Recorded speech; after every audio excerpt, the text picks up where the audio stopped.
Hey everyone, welcome to this episode of Multifamily Mixtape. Joining us today, we have Kelsey Corey, the founder and CEO of Corey Executive Recruiting and Leaders on Deck. How are you? I am so glad to be here. Thank you, Mark, again for inviting me to the show. I can't wait to dive into such a critical topic and be able to share with your audience and network. So thank you again for inviting me. Oh yeah, no, I appreciate you wanting to come on the mixtape here. But the reason I wanted to have you on, we are facing an employment crisis. We are facing just a lack of qualified personnel throughout the multifamily industry on operations side and maintenance side. And I was so excited to want to reach out to you because I do want to discuss these deficiencies, these issues, these things, these challenges that we're facing and try to determine like, what is it? But before we dive into the three questions that I have for you, I would like for you to introduce yourself to our listeners. Yes, of course. Yes, I can't wait to dive into this topic. I think it's absolutely critical, and there's so much more information we can share with everybody. A little background on myself is I'm the founder of Core Executive Recruiting and Leaders on Deck, which is our newest venture. And background on myself is that I fell into this industry just like everybody else did. Everybody else. And then you never leave. You end up finding that this is your home. This is your work home. This is what you love. And I think the biggest difference is that if you're a people person and you love serving your residents, your teams, your suppliers, whomever it is, this is the industry for it. And that's where I fell in love with the business. And a little background is that as an executive search firm owner, I have had the privilege and honor to hear so many different industry leaders' stories, different walks of life, different backgrounds, and different expertise. And it really comes down to a lot of different universal truths of what it comes down to in terms of why are candidates and top talent making those critical decisions to exit their current companies or resign and look for their next best venture, and really coming alongside different employers inside the market and multifamily and all verticals of real estate. And they're right. Everyone's looking for the unicorn. They're looking for the one top performer, but oftentimes there's a misalignment with creating a healthy culture and an unhealthy culture. And so it's really, when you dive into it, there's so much complexities that go behind the scenes, but sometimes we make it more complex than what it really needs to be. And so with this, I've had the unique privilege of being able to place a lot of different talent in the industry over a decade of experience and really coming alongside both sides of the marketplace and sharing my insights. So thank you again, Mark, for bringing me onto this show today to talk to your audience. I think this is such a critical conversation, and I think people want to know. People want to engage with this type of conversation. They do. And I touched briefly on something you said when you were just talking about how you fell into the industry. And back early when I started this whole podcast, one of the things that I said that I would love to try to do is figure out a way. I don't say figure out a way. The ways are out there, but we need to be better. We as an industry, pick your association, pick your whatever, but we as an industry need to be better at the recruiting. There's no reason why, for such a phenomenal industry, that people make their way there by accident. Right. This is a phenomenal industry. It's such a wonderful opportunity, and there's so many avenues that you can take within it. It's not just maintenance and leasing and office management. Right. There are so many other avenues in this industry that one person could take.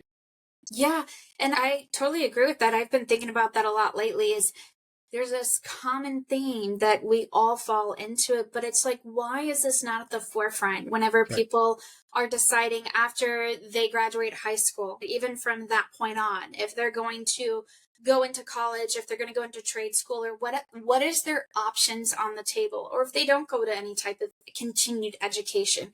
The amazing thing about real estate and property management and multifamily is that, like many of us, at least for me, I had no idea this industry even existed. I was never taught about this industry. I never even heard of this industry before. And honestly, if you ask a lot of your friends and your peers, when they ask what you do, their mind is, so you buy and sell homes? You're a realtor? It's like, that's really like that's kind No. of exactly. And Yeah. so it's funny because I too was that person, really had a very general idea of what is real estate and how complex it is. And it's so cool because there's so much verticals in it. There's so many different directions, and it comes down to the recruiting aspect. Back to what you were mentioning, and I think that I would love to see it just as much as you do, the shift where people are now having the opportunity to dive into this industry and knowingly what they're going to create their career trajectory. And right now it's still, which is so surprising, even after a decade being in here, and many folks that I talk to have been in the industry for 30 years, right? We still have the same story. Yes. So when are we going to change that story where it's people are like, I intentionally chose this path? Yeah. And I love it. That's also part of your mission that you're bringing this forward here at Corey. We would love to be able to do the same thing. Yeah, I love that. So let's dive into these 3 questions, right? And let's see what we can do. Let's see if we can get some information out there to employers, employees, to try to flip the script a little bit and change the perception. So first question, what can companies do differently in their employment ads to reach a higher quality individual? Yeah, I think that's a really great question. Oftentimes, if you look at the industry as a whole, 2 things happen. One, when they are looking to recruit, especially inside the maintenance personnel of all verticals, all levels within it, they're doing it after there's multiple fires, right? They're doing it after they should have already been proactive, looking for their next best hire. And then they're in rushing and trying to get this role filled. And then at that point, their blinders are up. They're not even looking at the whole landscape of what top talent is on the market because they're already behind on work orders. Their residents are being impacted, and then the teams as a whole is being impacted. And so I think the best thing that organizations need to do is think critically about, okay, if this is where we are today, and I think this ties into also scaling, right? Sometimes they scale, but they're not thinking about the personnel. They're not thinking about how that will impact of how they're going to get there. The recruiting needs to start in the very beginning of the process. And when they are advertising, recruiting, headhunting, oftentimes in multifamily, right? If you have a small organization, large organization, they're going to operate differently. They have different types of leaders sitting in the HR or the talent acquisition department. So if you work at a smaller organization where you have to roll up your sleeves and they don't actually have a dedicated department focused in recruiting, which is often the case, then they put an ad out. There might be somebody managing that process, but the reality is they're not actually headhunting, right? Right. They're just waiting for anybody and everybody, a body, a soul to apply to the job. And then they're frustrated because they're not seeing results. And not only that, they're limiting themselves so much because the brand visibility is not getting out to folks just like on the other side of the market. And then you've got the bigger brands where they have an established, right, department heads, and they might have a full-on talent acquisition team. Of course, they're going to have an advantage when you go into the market because they have people designated in those seats to be able to advertise and recruit. But I think, in terms of being an employer, it's staying proactive. It's not looking at it after you think a problem's going to come up or you think you're going to have a transition or you're having a high turnover. Is if you notice that you're having high turnover, that refilling the job 5 times over is not going to solve your problem because, right, the industry's small, the chatter is always circulating, and your brand reputation is everything. Yes, although you might get somebody to sign the dotted line and accept that offer, how long are they really going to stay with that organization if they're not setting them up for success? And I think that's what it really comes down to, whether you're a big brand or you're a smaller organization looking to recruit the best. And I also think it comes down to when you put your ads out, and you are looking to recruit people onto your team, it really comes down to your brand reputation. It truly does. One, you either might have no reputation because no one knows you unless you're in a very local market and it's more word of mouth, which of course that's going to play into it. Or 2, you do have a big brand, but you've tainted the experience of the maintenance personnel, because guess what? You always look at them as they're not as the top priority on our hierarchy list of making them feel inclusive, making them feel like they matter just as equally as every single person on the team. And has that shifted? Sure. I think we have grown through that process, but I think there's so much more work to be done. So I think it's really looking at your brand reputation when you go to market, being proactive, looking at your turnover. How do you button that up? What do you need to do to roll up your sleeves and get in there and figure that out, and not just put band-aids over this and then hopefully the next person that gets hired is going to solve it. I call it the savior mentality. Is oftentimes when you're in a desperate situation and you're interviewing somebody, you can understand what they're looking for by their pain points because they'll focus on it in the interview. And they almost are looking to you to solve all these problems for them. And guess what? They'll take the job because they're just excited to have an opportunity. They'll get in there and they are not set up for success. And then it's on them. And then guess who gets fired or let go, or I would say written up, is because they put on all this expectation on that next hire, but they didn't actually set them up for success to thrive in that capacity. So I call this savior mentality because they hope you're going to save them from the problems that they have never solved. And then it goes back to the employee, and guess who gets the brunt of it? You, as the person back on the market, frustrated and just disappointed that yet here you are again, and you know you bring such an incredible skill set and necessary. So I know that was a little long-winded, but hopefully that gives some more insights on what employers need to do in order to recruit the best talent in the marketplace. Is, what you say, how you say it, and your actions behind it is going to dictate the results and the type of talent you're going to bring onto your teams. Right. I hear you said it really well in there that there's chatter in our industry. And I used to have a colleague say that the multifamily industry was the shallow end of an incestual pool, and that everyone's pulling from everybody. You're all in this very small body of water, and it's just everyone knows everyone. You have a conversation with someone, and then you drive 10 miles down the street, and it's already there. They already know what happened, and it's like that so many times. But because the industry is so small, because of your network, your association, whoever it is you're plugged into, I see people all the time on social media. Hi, looking for maintenance technician, need them all the certifications in the world, and need them to start immediately. And I just wonder, there's got to be a better way. You can't get probably, again, the chances of a unicorn just being like, hey, that's me. I have all those certifications. I'm currently not doing anything.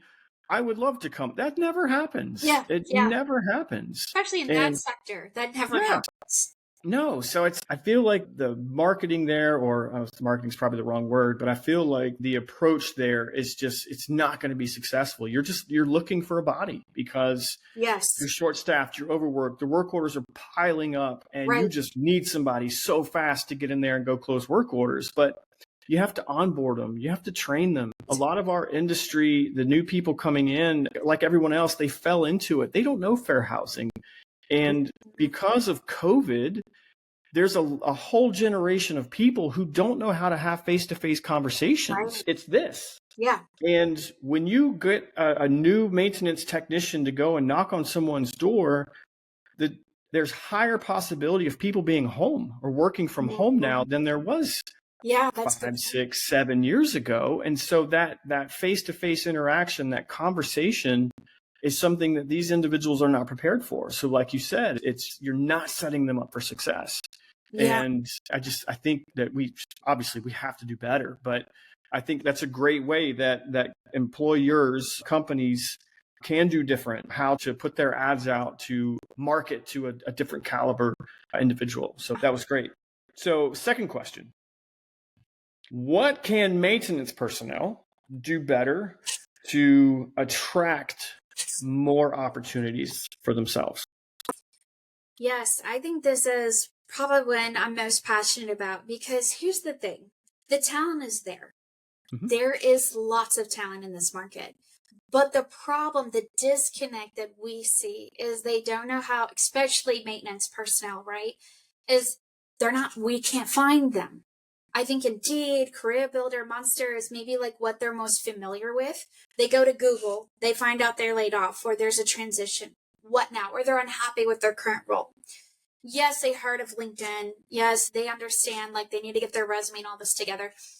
But if you think about it, I actually really empathize with them because some of us sit behind a desk all day and this is just something that we're more comfortable with in terms of that. But when people like work with their hands and they work in a different capacity of their craft, this is a whole different animal when you have to figure out how do you market yourself? How do you garner the most visibility so you have more options, you can be highly selective, and that you can have more inbound leads coming to you. And this is all walks of life, right? Like it doesn't matter really what industry sector, even the highest executives I talk to, right? They need this coaching, they need this expertise, which means maintenance personnel absolutely is going to need this critical piece. So I'd say when you find yourself saying, okay, I need to find my next new venture, whatever that's going to look like, I think it's really making sure that one, you get all of your go-to-market is what I call it. Go to market, figure out what kind of company culture aligns with you. What certs have you acquired over that time? All of them are critical and important. And when you get your resume and get all the information out there, oftentimes it's really like the resume piece that it's not even just like the ATS system, right? I think that's overused a lot. While the ATS is not picking up on their resume, it's not even really that. It's just the way that folks are writing their resume, especially if they're not used to updating a resume, is the format is all messed up. The words are not in the right spot. And then whoever's reading that, if they're looking at bringing on top caliber talent, and this is like the only piece of document you're going forward with, guess what? Depending who's reading that, if they're even reading it, they're moving on to somebody who is a lot more clear, articulate, and understands the value that they bring. Now, I will say as headhunters, our experience goes much deeper than the average hiring manager because this is our craft. So we will not discount somebody if we see a poor written resume because we can pick up and decipher, okay, like I understand who this is. They worked with this brand. This is the experience. I'm still going to put them on my first call. But a lot of hiring managers do not have the same mindset nor the skills, and they just pass by information or they're not even looking at it. And so your resume really has to come down to get a very clear, I would say you can go online. There's different templates available. You don't have to redesign this all yourself. At the end of this, I can share some more resources of what you can do because it's tough. Again, it doesn't matter if you're in maintenance or you're the highest on the totem pole of being an operational executive. Everybody struggles with that. And the second most important thing is show up on LinkedIn. I promise you, if you actually take the time, get your LinkedIn up to date, get a nice headshot, even if you have to go in your own backyard and take a picture, right? Something that is going to be clear, something that's going to show up because, right, it goes back to you're showing up at residents' front doors. So your presentation does matter, right, for the brand and for the roles you want to attract. So that all plays into it as well. And I think getting all your contact information on your LinkedIn. So put your phone number, put your email, if you feel comfortable with that. The easier you can make it for people to headhunt you and call you about opportunities, the more opportunities you're going to have. The harder it is to find you and the harder it is to get a hold of you, you'll be frustrated because then it's all on you. You have to go out and headhunt for your own opportunity. And that's a full-time job, as we all know. And when you go on LinkedIn, I always say it's really important that you put SEO, search engine optimization words that are going to correlate back into the industry. So if you've been a maintenance technician, if you've managed certain unit count, that's critical. What type of assets are you overseeing? I want to know if you're working on class A, B, C, D. Are you in the affordable? Are you in lease ups? What is your background? What was the largest portfolio that you've overseen? Whether that was 150 units or have you overseen 1,500 plus units? And we're looking at a different type of caliber of a leader, right? So think of things like that. Is there any systems or technologies that you've used, right? Yardi or Folio, anything that's going to resonate back. Because when you put that on your LinkedIn and your resume, especially in the multifamily, like I'm really being hyper focused in like real estate, us on the back end through LinkedIn Recruiter, right? Those are keywords that we're looking for constantly. So if you have that on your both sectors, you're going to now come up on the very first of our top of the list versus the 10th page. By the time you get to the 10th page, it's probably too late because we've already created a roster of who are we going to target, who are we going to contact. One tip I think is really important that a lot of people don't know is always put the largest metropolis market you are closest to. Correct. So do not put Folsom, California. No one's going to know where Folsom, California is. So you'll put Sacramento. If you are living in Boulder, Colorado, right? I would probably even advise you to put Denver metropolis because there's so many different, depending on where the portfolio is based. That I see all the time where people will literally put where they're actually located. Here's the problem. You will never come up on our searches because we're not thinking about like the tiniest markets. Even think about that. And when you get on an interview, you can specify. You'll have the opportunity to control that narrative. So those are just a couple tips is you want to be searchable.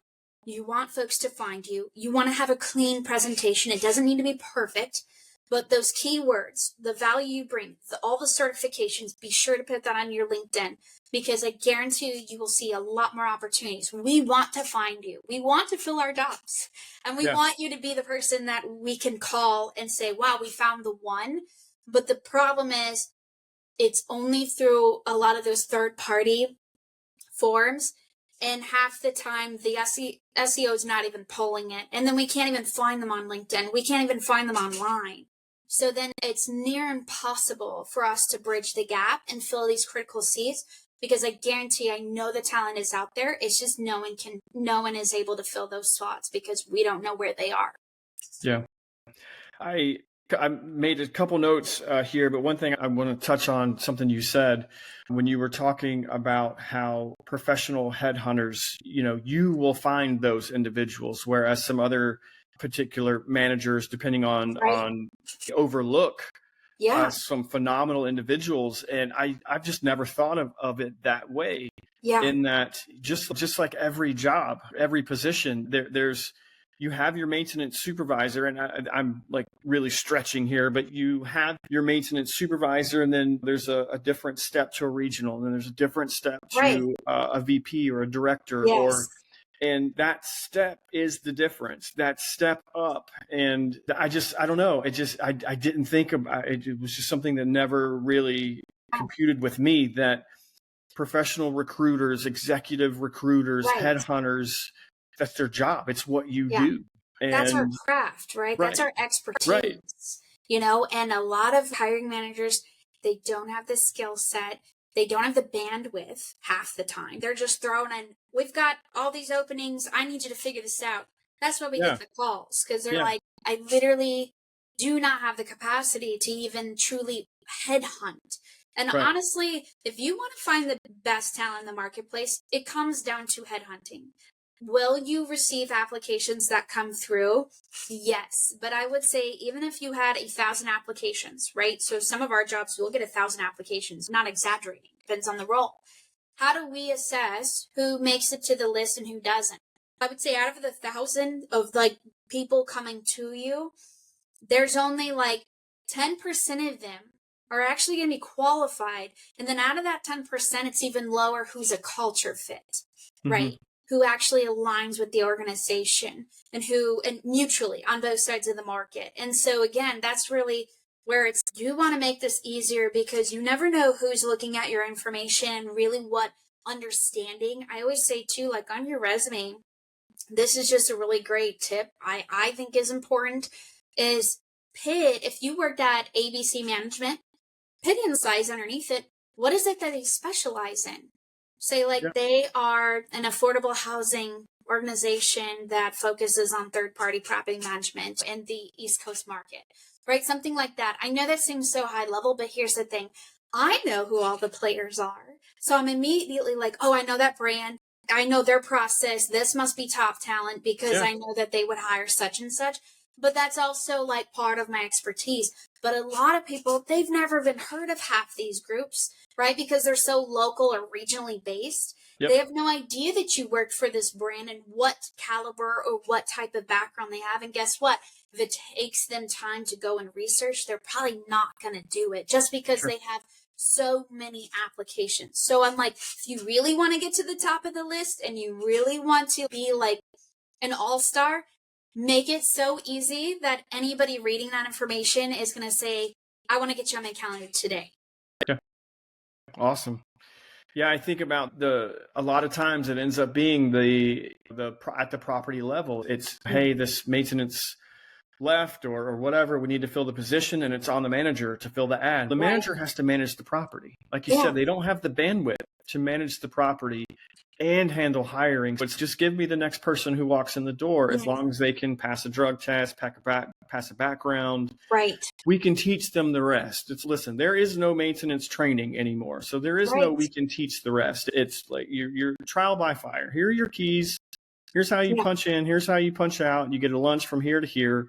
We work from 8 to 5 or whatever it is. You start on call next week, by the way, and poof, you're gone. And it's just, wow, it's crazy. And I don't know why that hit me as hard as it did, that there are professionals in the recruiting, hiring space. And I would wonder, is there a study, and I know you weren't prepared for this question, but I wonder if there was a study out there or something done about the level of success in being headhunted versus a random property hire. What is the success rate on longevity here or here? But I just wonder if the people who are recruited, headhunted, have a better work-life balance, better culture, if they're just better. Yeah, I think I don't know the actual statistic off my top of my head, but it is a much higher success rate because one, if it's either the organization that has again, like I say, some of these companies are small. They don't have a designated department. So whoever's picking up the recruiting aspect of the business, right, they may or may not have the experience to even really put them through the interview process. What does that look like? And they don't have a great experience. But those people who do know what they're doing, this is their craft, even on the talent acquisition side, they're going to have a much higher success rate because when they're intentionally making a call out and they're saying, okay, I'm intentionally choosing you to be interviewed, they have the formality of sharing and educating them through that process of, this is our brand, this is the experience, right? I would say the advantage of working with a third party is you get to actually educate them, walk them through this process, and they're a lot more transparent, right, from both sides of the market, because there's a level of vulnerability that comes into the play. And you also assess, where's the yellow flags? Where's the red flags? For, again, if it's mutually aligned for all parties involved. So there's absolutely a massive difference in terms of being headhunted or like getting called specifically to be interviewed versus you put in your application, we hope and pray it works out, and then we just see where this goes. And then again, the ads back up in probably 3 months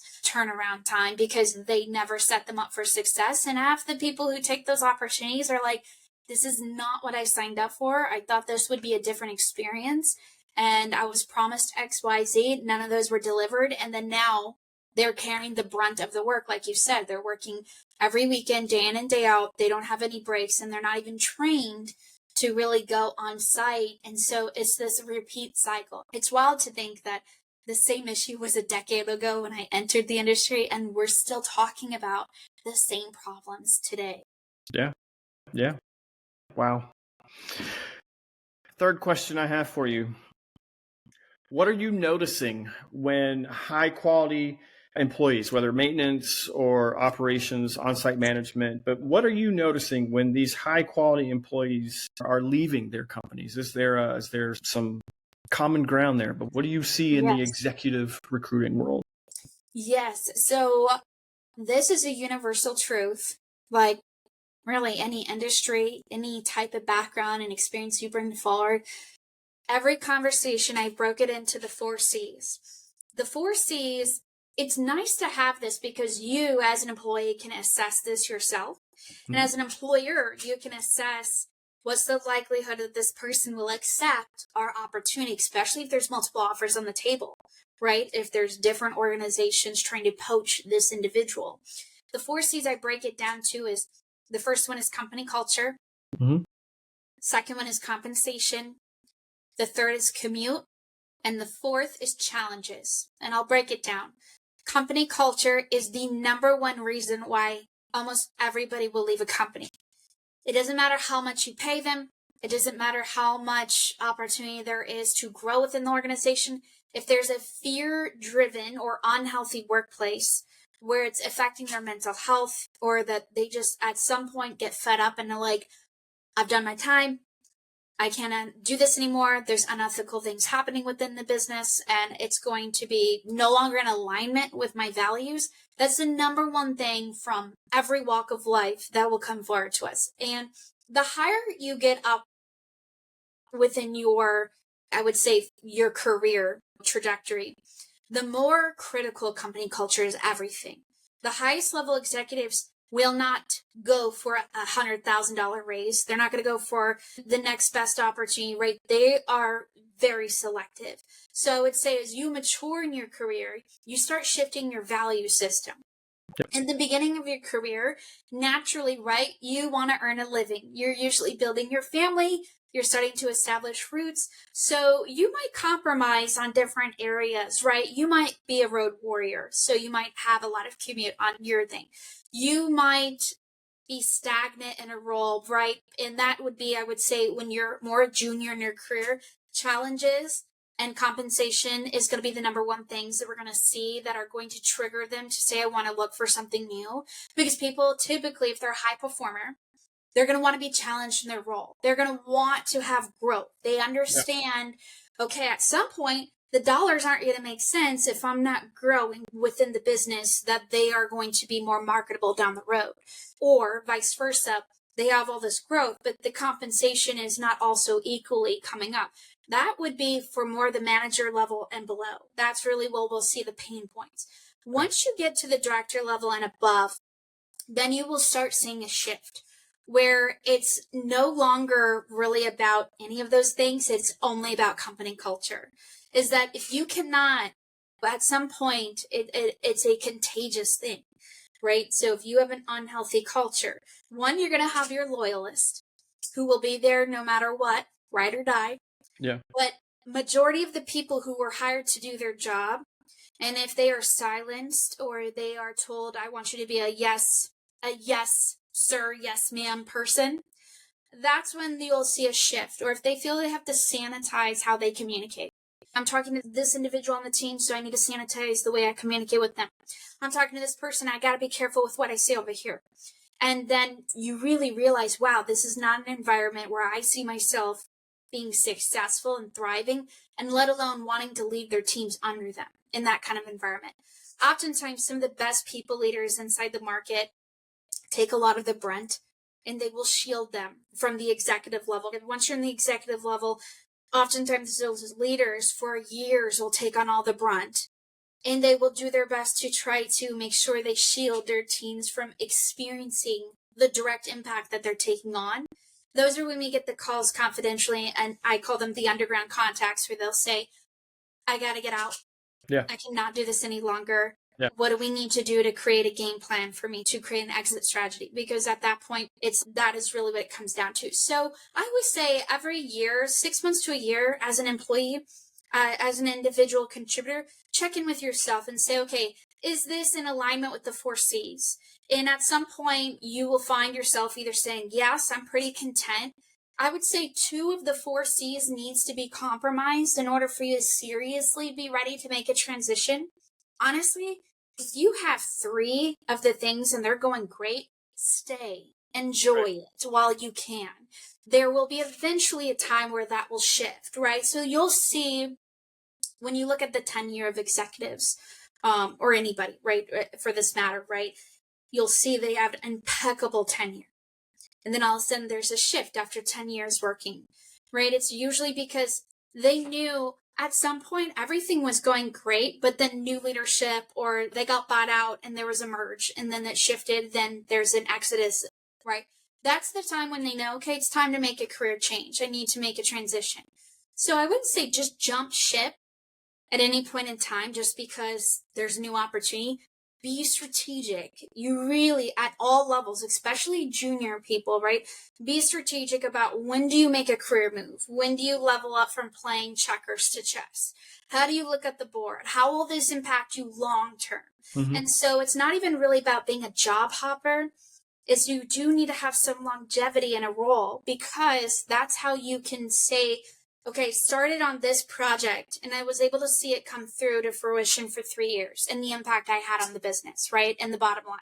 If you're constantly leaving for the next best high paid job, or the next best thing that just reached out to you, or you just got tired of it one day and you didn't really have anything compromised, at some point, nobody will tell you this, but at some point, the higher level you get, you'll stunt yourself with growth, because it looks like you don't play the long game. You don't have long-term vision. I always say, think about that as you are a junior and a manager, is that you want to gain as much experience as you can and lean into the 4Cs and see when is it the right time. I say about 2 to 3 years at an organization is really healthy. And then you do want to get experience working with different sizes of companies, different asset portfolios, because guess what? You will be even more valuable down the road because you can pull from those different types of background. Right. And then as you level up in that category, or later on in your career, as you mature, then that's when you need to be in a role about 5 to 7 years. Is really your sweet spot of being able to say, okay, I implemented these things within the organization.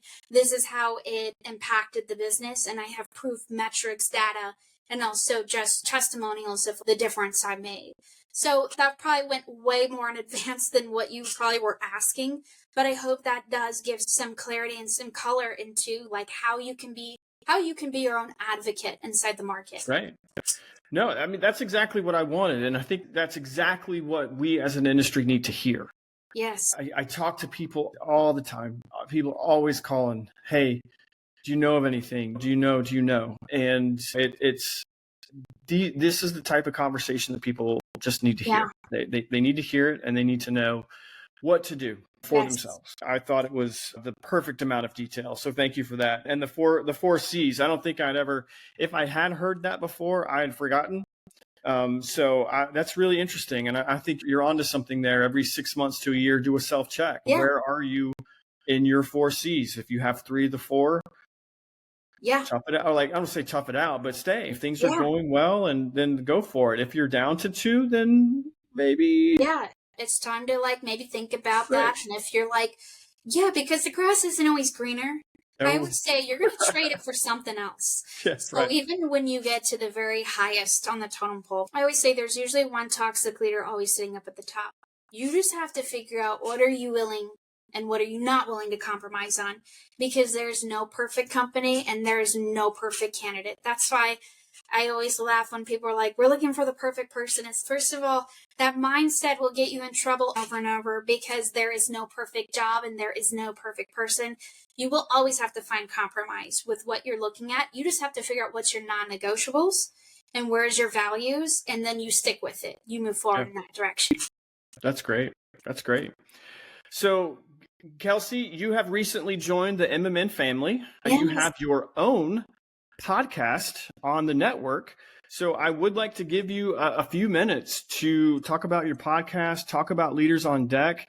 If we have any listeners who would want to reach out to you personally, maybe they're looking, maybe their 4 C's aren't lining up and they want to know what their next steps need to be. How can the listeners reach out to you? So podcast, Leaders on Deck, and give us some contact information. Yes, absolutely. Thank you for that. So I'm so excited that we are been partnered with also Multifamily Media Network with our latest podcast, Meet Your Next Best Hire. Mm-hmm. And what's cool about this, it's a very different type of podcast where we feature high-level leaders that are looking to land their next venture. They get to share their story of pretty much what every employer wants to know. So I intentionally ask questions that, let's seem boring, sure. But at the end of the day, that's what every employer wants to know is, what's your leadership management style? How does that impact the bottom line? What is your expertise? What are you known for in your craft? How did you get into the industry? They want to know those things. Those are the constant, continuous questions that come up. And so it's really cool that they can share their stories from their own voice, get rid of the piece of paper, and they can actually leverage our platform and with our partners to be able to get out there and have more opportunities come back to them. I'm a huge believer in you don't have to do all the work of headhunting on your own. You want to be as successful as possible, and you want to market yourself, because that's really where all the magic is. That's where you're going to get so many more new contacts, new friends, new colleagues. You just never know what will come out of those conversations. So that's a little bit about Meet Your Next Best Hire. And that's really affiliated with our sister brand, Leaders on Deck. So this is our newest venture. We're super excited. So any of your listeners or anybody in your network who is, I don't know where to start. I know that at some point I need to make a career shift, or I'm in the market actively looking. This place is for you. We have literally built this exclusively for all verticals of real estate. So whether you're multifamily, SFR, BTR, any type of industry across the nation, we have built a community for you, by you. So essentially it gives you all of, we were talking about earlier, resume, right? We have everything set up. I have a custom video on exactly what you need to put there. It's very straightforward. We even have ready to go templates that you can use that we believe are the most effective and efficient inside the industry of how to market yourself. We have a custom LinkedIn optimization of what do you need on there, what do you not need on there, and why it matters. And then also just all of the resources, our vetted partners, so that way when you find yourself getting laid off, or you need to find your next venture out there, you don't have to do it all alone and use Google and try to figure it out. You have one centralized location where we are literally advertising, featuring, and helping you gain as much exposure for the top performers inside the real estate vertical. So that way, hiring managers that are coming to our platform can see it. We garner on average about 1 million views per month between the whole Corey network. So we have a lot of visibility. That is why we're able to build this out and help industry folks land their next role. Because our biggest thing is, how do we get them back into decision-making seats? How do we get them from on this side of the market over back into the employed side? Because that is essentially what's going to help bridge this gap. And that's why Leaders on Deck exists. It's also an industry job board. We're rolling out with phase 2 on that too. So anybody who is those smaller organizations and they're really struggling and they don't necessarily have the capacity to hire a full-time recruiter, great. Advertise your opportunities here, because we have the people that are looking to hopefully maybe even be that applicant that you were looking for. So that's just a high level review. Core Executive Recruiting, we specialize pretty much from everything from a manager to the C-suite, all across different verticals of real estate, placing high level leaders. And we genuinely care about people's stories and finding the right, I would say, company culture is probably our expertise. Out of all of it is really aligning, not just looking at all the talent, but how do you find the one? And how do you really make those introductions with the right organizations and the right top talent in a fraction of the time? Reach out to me on LinkedIn. Also, if you are looking for a new opportunity or you want to get on our radar, reach out to resumes at coryexecutive.com. That's resumes at coryexecutive.com. We would love to hear from you, and send us a note on LinkedIn. I'm always open to making new connections. And thank you again, Mark, so much for sharing your time with me today and inviting me to your platform. No, I appreciate you being here. And I'm really excited about this episode to come out. I think it's, I don't know, once you joined the network and I saw what you were talking on and I got into it and I dove into it and I said, this is something we need. Our industry needs this, and it needs to be visual. I didn't know there were headhunters or executive recruiters in our industry. And maybe that's because I'm just at a level where it's not something that I would have heard of, but it really opened my eyes, and I thought, this is going to be great. This is going to be really good to have someone come on and be a professional and tell us what we need to know. Why have we been doing it wrong? And make some simple, easy tweaks and hopefully get some higher, more qualified individuals in the empty seats that the industry is plagued with at the moment. So I love it. So thank you for taking time to come on Multifamily Mixtape And for those of you who are loyal listeners, I appreciate it. Like, comment, subscribe. If you leave me a comment, you get one of those right there. You get a hat. I love that. Kelsey, do you want a hat? I would love it. Please. Okay. I'm shipping you a hat. I'm shipping you a hat. All right. You got it. Thank you so much for joining me. We'll see you on the next one. Thank you. Bye. Bye.